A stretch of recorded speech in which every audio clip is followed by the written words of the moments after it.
Po, welcome to my YouTube channel. Sa araw na to, magluluto po tayo ng parrot fish. Share ko lang po sa inyo, kaya tara samahan niyo po ako, mag-intro muna tayo.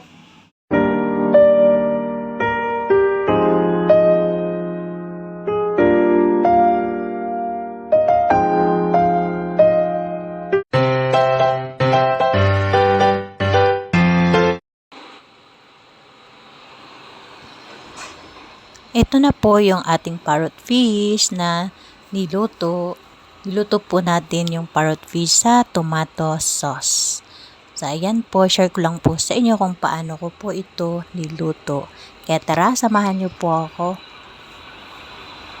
Sana po magustuhan niyo. Share ko lang po sa inyo.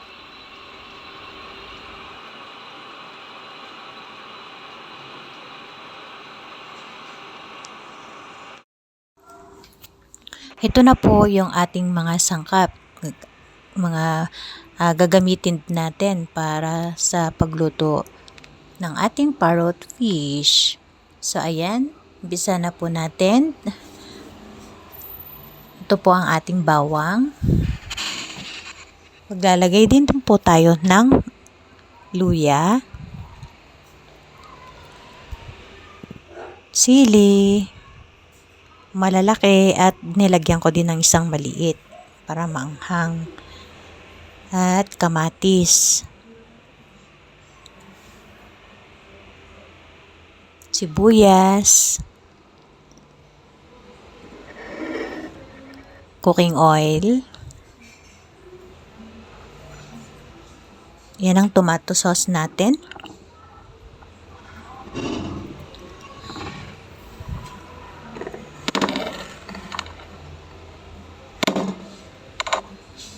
At ang ating parrot fish. Parrot fish po ang tawag nila dyan. Yan daw po ang parrot fish. So, syempre, kakailangan din natin ng asin at ang brown sugar po dito. Pampatamis sa ating tomato sauce. So, ito po ang ating mga sangkap. Kaya umpisahan na po natin ang ating pagluto sa ating isda. Share ko lang po sa inyo kung paano ko po ito lulutuin. Yan po. Ang una po natin gagawin ay maglalagay po tayo ng mantika sa kawali. Tapos, painitin po natin ito. At una po natin gagawin ay ipiprito muna natin saglit yung ating parrot fish. Piprito lang natin ng saglit lang. Hindi naman totally na ipiprito na luto yung parrot fish natin. Kundi piprito lang ng konti. Basta't nag-brown na siya. So, ayan, pwede na po. So, ayan, piprito muna natin yung ating parrot fish. Siyempre, tatakpan ko natin ito para hindi ito malsik-talsik, hindi po tayo masaktan. At yung apoy po, okay lang po na malakas. Kasi saglit lang din po yan.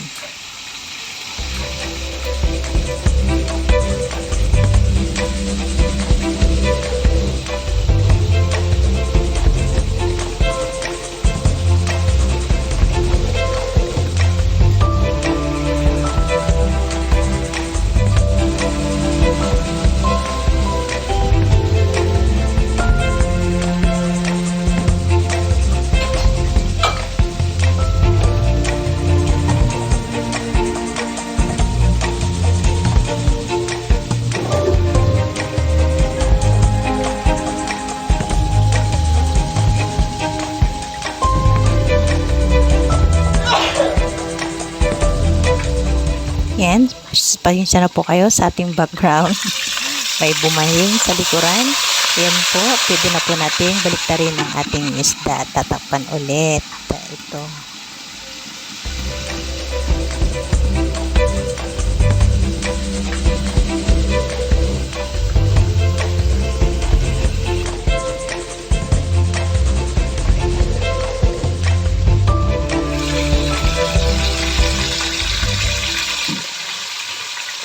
So, ayan, nag-brown na po yung ating isda. Kaya pwede na po natin itong hanguin. So, tatanggalin po natin ito at itatabi po natin yung ating isda. Tatabi na natin. Ayaw pang umahon. So, ayan, tatabi po natin yung ating isda. Babawasan natin ng konti yung ating mantika at dyan na rin po tayo maggigisa. So, ayan po, ang una po natin ilalagay ay syempre ang luya. Yan, lutuin po muna natin konti yung ating luya hanggang sa lumabas mangamoy ang aroma nito. At pag nangamoy na at medyo brown na siya, tsaka natin isunod na ilagay yung ating bawang. Yan, halu-haluin lang ng konti.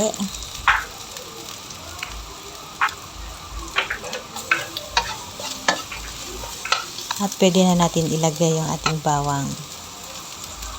Ganun din ulit ang ating gagawin.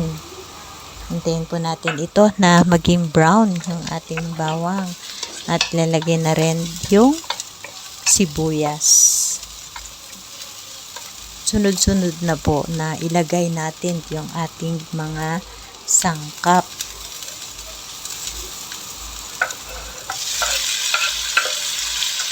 Yan, pagkatapos ng sibuyas, yung kamatis naman. At lagyan na rin natin yung sili para sabay na silang maluto.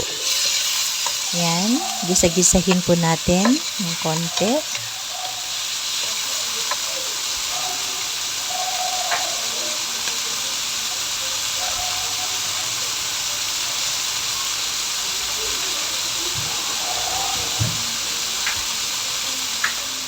Habang ginigisa po natin yung ating mga sangkap, nagpapakulo na po tayo ng tubig na mainit. At tubig na mainit po yung ating ilalagay na tubig mamaya.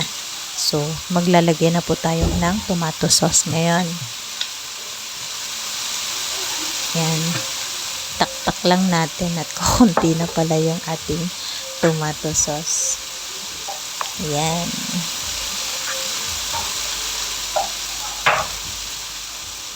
Hindi na po tayo maglalagay ng paminta kasi manghang na po yung ating sili.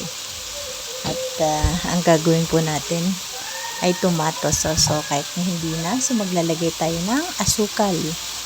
Yan, pampatamis. Yung maglalaban ba, yung tamis at anghang. Sarap. Yan, naglagay din tayo ng konting asin. At maglalagay na po tayo ng tubig. Pakukuloan natin ng saglit nito. At saglit lang talaga, kumulo na siya kasi mainit na yung tubig. Kaya, ayan, halu-haluin lang natin ng konti.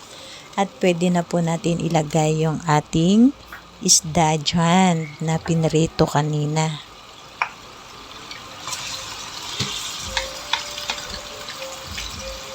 Yan.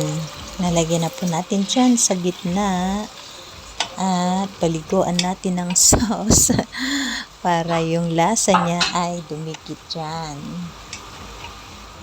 So, ayan. Tatakpan po natin ito at pakukuloan.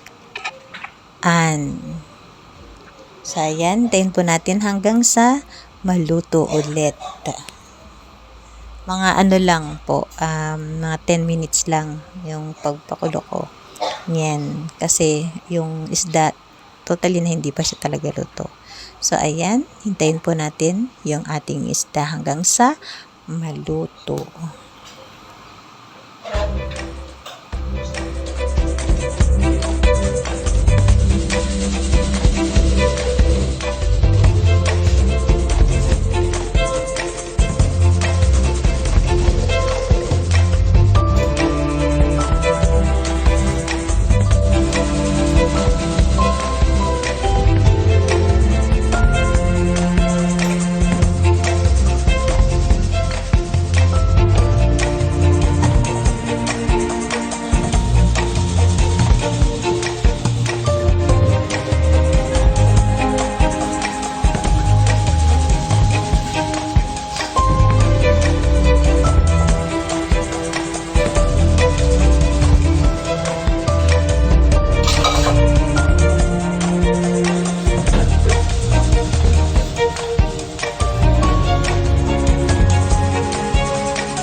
Ito na po yung ating isda. Tapos na po nating niluto.